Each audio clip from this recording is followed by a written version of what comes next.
Hello folks, I hope that you're having just an amazing and great day today. Hey, today I'm taking a look at Guy de Maupassant again. This time we're going to be taking a look at his heavily anthologized horror work, White Wolf. I did some research after reading in here that it was heavily anthologized to see which of his horror stories were anthologized more. White Wolf or the Horla. It seems like it's the Horla, so I would say that it's probably, this is his second most anthologized horror short story of all time. We'll take a dive into it here in a few moments. It's also, I mentioned before in the previous review for you where I talked about The Apparition, which seemed like it's his sole ghost story, that most of Guy de Maupassant's short stories tend to be in one of two, his horror short stories rather, tend to be in one of two sort of genres. Weird, like The Horla and On the River, and Poe-esque, like Who Knows and He, who we've reviewed for you both. And then the ghost story one I just did for you was the only ghost story horror work I could find by the master himself. Now we're going to take a look at another weird style of writing, and that's White Wolf. Now, White Wolf is heavily anthologized in a number of lycanthrope, werewolf-style publications who are trying to publish about werewolves, that sort of thing. It's actually not a werewolf story at all. I think that's a false flag. I think that they try to bring in like a famous writer like Guy de Maupassant and say, hey, he liked werewolves. It's okay that you can too. Totally, it's fine if you like werewolves too, but he did not have a werewolf story. The White Wolf is clearly not a werewolf or lycanthrope. It's not changing. It's not coming out at night during moon only, right? There's no implication that at any point in time this is a werewolf, right? There's nothing that would need to be done. There's no silver bullets. There's nothing like that that would seem to imply that this is actually a werewolf in the story itself. So that's the White Wolf. But what I really like about the White Wolf, and this is a short, like 7 page short story, so it's not that long at all. Most of Guy de Maupassant stuff is on the short side. So yesterday I read it in 15 minutes. First time I read the story.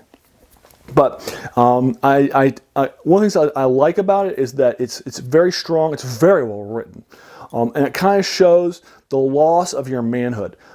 Basically what's happening is you have these two brothers who are so obsessed with hunting that it is their raison d'etre. It's the reason for being, to use a French phrase, because Guy de Maupassant was French, and the story was written in French. So I'm going to use a French phrase for it. It was the reason for being, their raison d'etre. Everything they did was about hunting.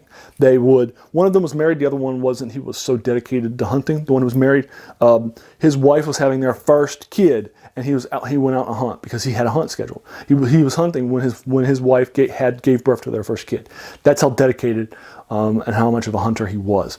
And these two they have stories of them shooting birds in the courtyard until they can go out hunting, that sort of thing, right? So this 1890 story is set.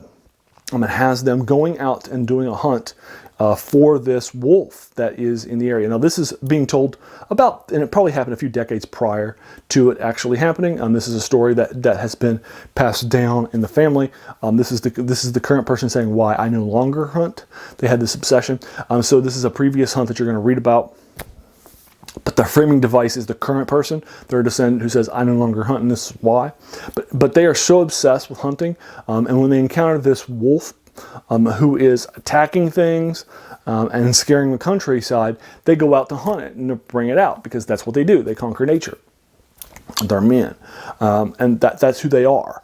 But by the time the story is over with, the only way that they can defeat the wolf is by getting rid of their manhood, and devolving. And I really appreciate that sort of a stylistic writing on behalf of Guy de Maupassant. It's one of the reasons why I like it so much, is that you can see it. You can tell where the story is going, and so forth, and then you can see why the key writer is like, yeah, I can. This is why I no longer hunt. This is why I don't do it, right? This is why my descendants haven't done it either, right? These people were all about hunting, and you can see where it got them, right?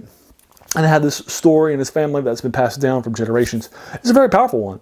And again, it's very compelling. It's told in a much more of a weird style. It's not a Poe-esque White Wolf story. It is much more of a weird style of writing, discourse, of description. You would expect more traditional sort of weird horror fictions. So that's something that you enjoy. You're definitely going to like White Wolf. So I'll go ahead and cut you off there with my reason for liking it and my quick little synopsis for you of White Wolf. I will link you to it in the comments below. I'll link you both to the collection I'm reading, as well as and I'll try to find a free translation for you online so you can check it out without having to spend any money at all.